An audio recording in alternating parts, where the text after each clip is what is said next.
ทางโซนขายเครื่องก็จัดแหละทาง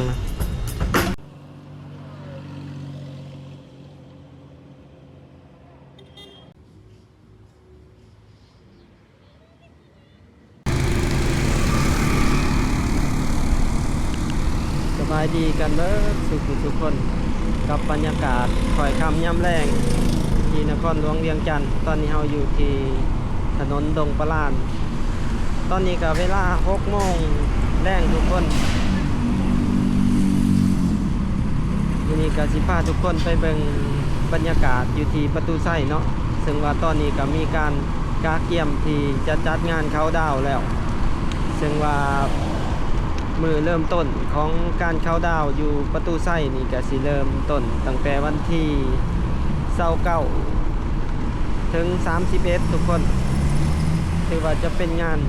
ใหญ่อีกงานหนึ่งแห่งปีของถ่ายปี2025นี่เนาะทุกคนนี่ก็สี่แยกดงปลาดนี่เขาก็ขี่เดี่ยวขึ้นมาทางโคนไส้คือว่าแต่ละจุดแต่ละมองก็มีการเพิ่มไฟแดงทุกคนคือว่าไฟแดงเพิ่มขึ้นในนครหลวงเวียงจันทร์หลายเลยหลังจากสร้าง BRT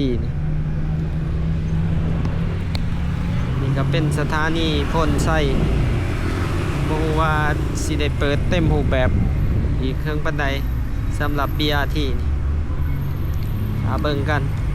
ตอนนี้ก็ถือว่าไฟแดงก็สร้างขึ้นมาอีกคนเดี๋ยวเราจะไปเขาเล่นนี้เลย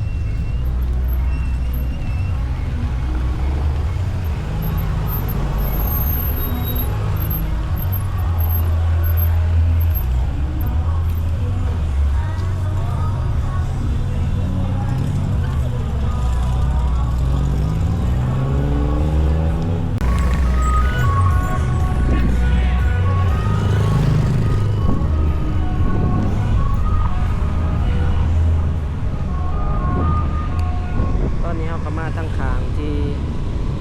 สำนักงานเจ้าของนครหลวงทางวัดถาดฝุ่นเนาะทุกคนว่าประตูใส่ตอนนี้เขาจะตกแต่งไฟใหม่แล้วทุกคนเดี๋ยวมาเบิ่งกันสีงามสำใดการจัดเตรียมเวทีต่างๆงานต่างๆตอนนี้เบิ่งกันทุกคนเขาสิจอดรถไว้อยู่นี่เนาะการจัดเตรียมเวทีต่างๆ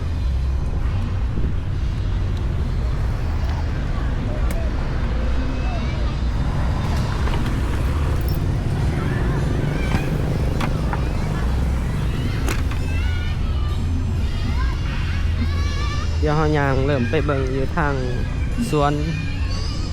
ประตูไส้เฟส 2นี่เนาะนี่บอลนี่เขาเจ้าบอลเด็กหน่อยดินออกกำลังกายเพราะแต่ว่าเขายังไม่ทันเปิดไฟบอลนี่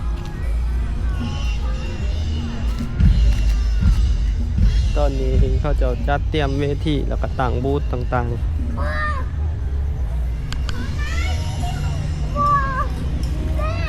พาทุกคนมาเบิ่งก่อนหมู่เลยเนาะวันนี้ถือว่าวันนี้ก็วันที่28แล้วเนาะเห็นบ่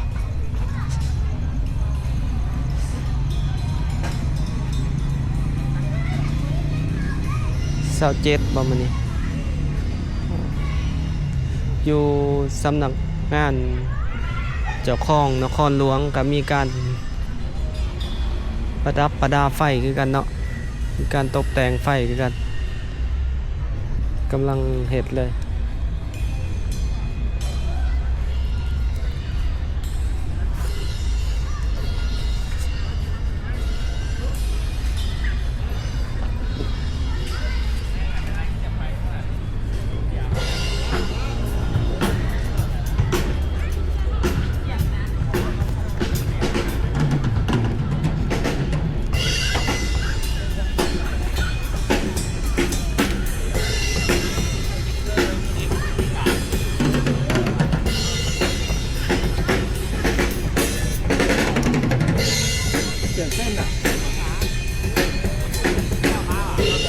อนนี้เขาจะก็เซตเวทีเซต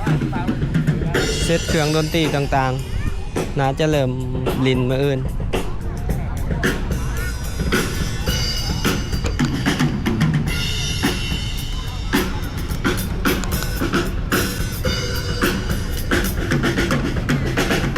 ทางโซนขายเครื่องก็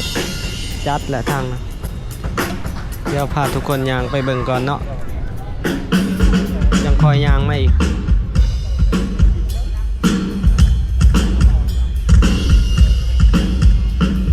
คักเลย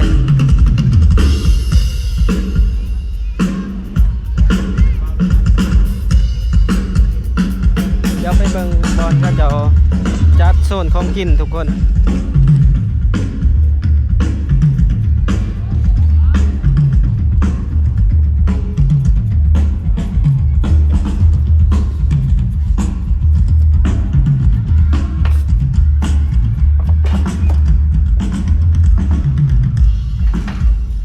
ฟู้ดทักเนาะโซนนี่เราย่างไปเบิ่งเขาจะขายเครื่องเรา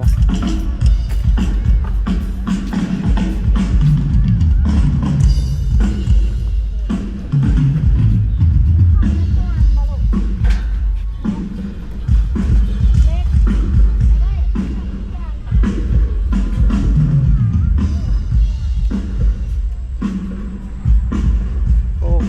งานนี้ถือว่าเบียร์ลาวเป็นผู้จัดงานรักเลยเนาะทุกอันนั้นทุกบูธทุกอาหารนี่เป็นสติเป็นโลโก้ของเบียร์ลาวทั้งเบิดเลย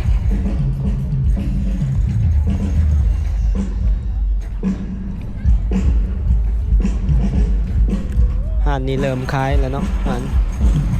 เดี๋ยวยางไปเบิ่งเขาจะเซตเวทีกันอีกทุกคน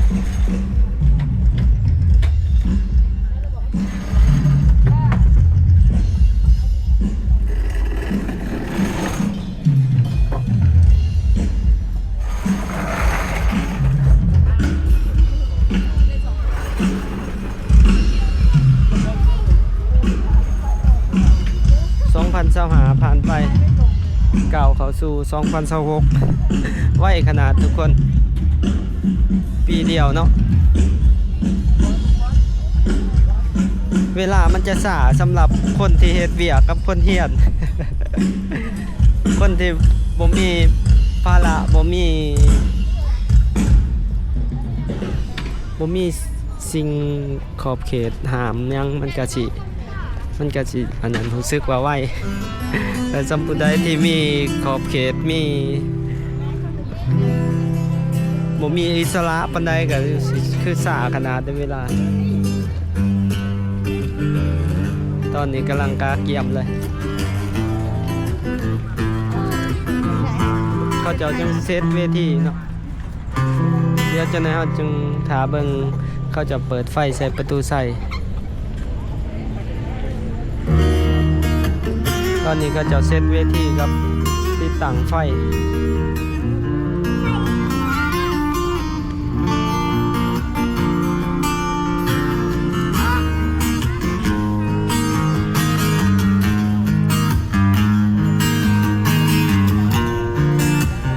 ทีมงานของอินดี้เรคคอร์ดเนาะที่เขาจะมาเฮ็ดที่มีทั้งคนลาวคนไทยที่เขาจะเซตอัพต่างๆที่ว่าเฮาไปเวียงเฟสบางกี้ก็ได้เห็นการเซตเวทีหยังต่างๆเนาะก็ถือเอาคักหลายมางานนี้ก็ได้เห็นนี่ผมรู้สึกว่าคักเว้ยมักกับเวียกแบบนี้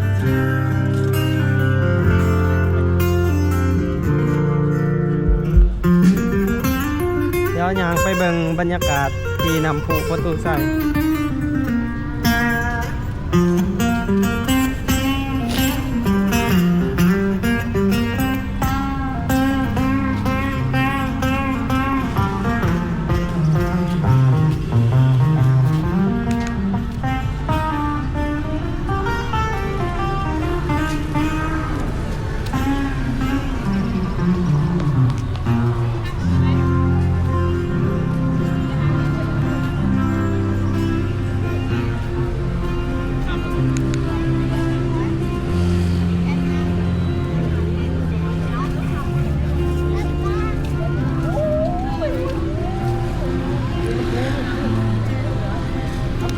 เบิ่งวันที่ก่อนลืมวันลืมวันที่ละเอาก่อน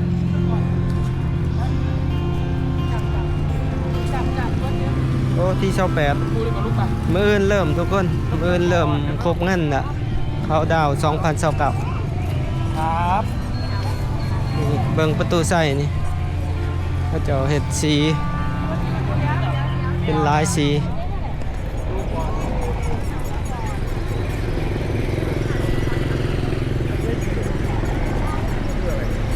นี่เขาเจ้าก็ขายเครื่องเต็ม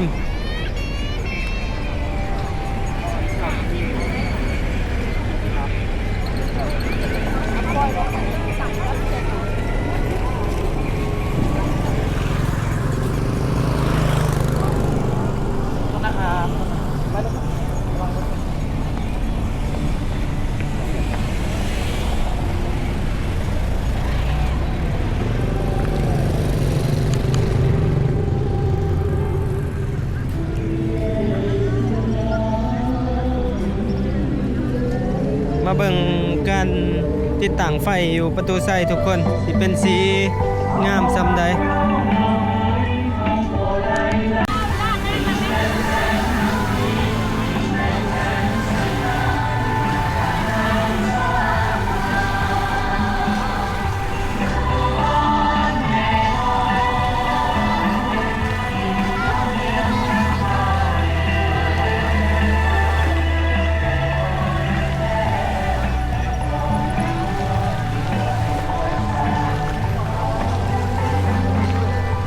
อยู่เทิงเขาเจะก็ติดตั้งไฟ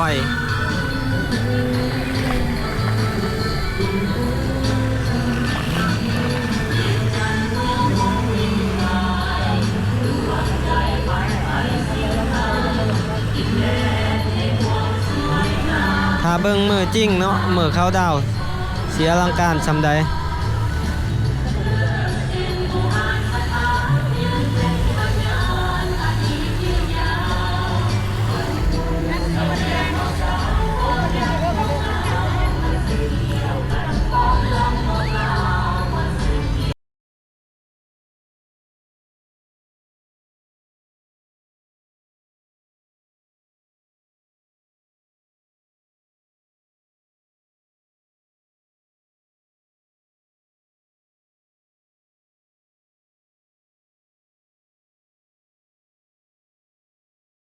กินข้าวก่อนทุกคนไปรอหากินข้าวก่อนจะหน่อยจังสิมาถ่ายให้ทุกคนได้เบิ่งเนาะการซ่อมไฟของประตูใส่เพราะว่าประมาณ8 โมงแล้วเนาะเขาเจ้าน่าจะซ่อมไฟที่ว่าเฮากายแต่ละมื้อเห็นเขาเจ้าเปลี่ยนสีประตูใส่แต่ละแสงสีนี่ก็เป็นบรรยากาศ6 โมงป้าย6 โมงครึ่งทุกคนตอนนี้เดี๋ยวไปหากินข้าวอีกประมาณ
เดี๋ยวเราขึ้นไปทางตลาดแรงถาดหลวงทุกคนบัดนี้คือว่ามื้ออื่นก็สิเป็นมื้อทำอิฐของการเริ่มงานเขาดาวทุกคน ตอนนี้เพิ่นก็ยังติดตั้งไฟติดตั้งหลายๆอย่างมื้ออื่นก็น่าจะมีการติดตั้งเป็นแบบหิมะอีหยังเนาะแบบเฮ็ดแบบอันโฟมแบบหยัง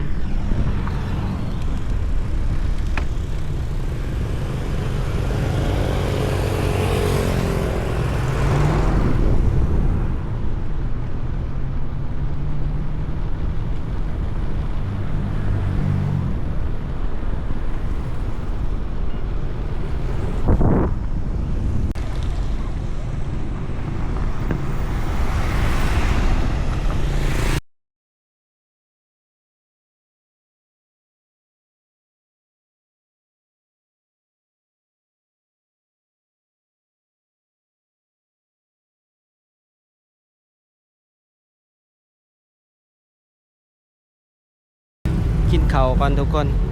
ไปรอหากินข้าวก่อนจะหน่อยจังสิมาถ่ายให้ทุกคนได้เบิ่งเนาะการซ่อมไฟของประตูไซเพราะว่าประมาณ8 โมงแล้วเนาะเขาเจ้าน่าจะซ่อมไฟที่ว่าเฮากายแต่ละมื้อเห็นเขาเจ้าเปลี่ยนสีประตูไซแต่ละแสงสีนี่ก็เป็นบรรยากาศ6 โมงป้าย6 โมงครึ่งทุกคนตอนนี้เดี๋ยวไปหากินข้าวอีกประมาณ